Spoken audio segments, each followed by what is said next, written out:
ولا واخا نديه واكل نهار الصيد تكون محبوسه عليه الماكله.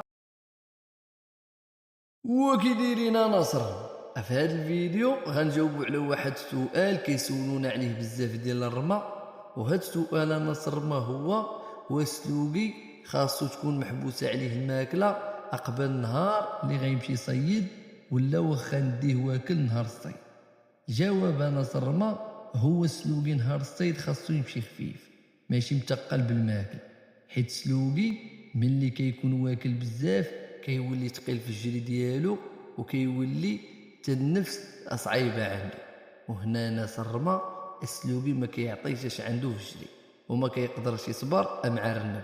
اذا ناس الرما الا كنتي غادي تصيد غدا مثلا خاص سلوقي تعطيه ياكل مثلا مع 12 ديال الصباح اليوم، وفي العشيه تحبس عليه الماكله، وفي الليل غتخلي ليه غير يشرب الماء باش سلوقي يبقى خفيف.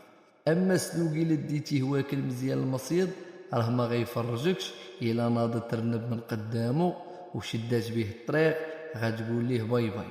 وهادشي اللي كاين ناس الرما. تحيه ليكم وقولوا لنا رايكم في الكومونتير.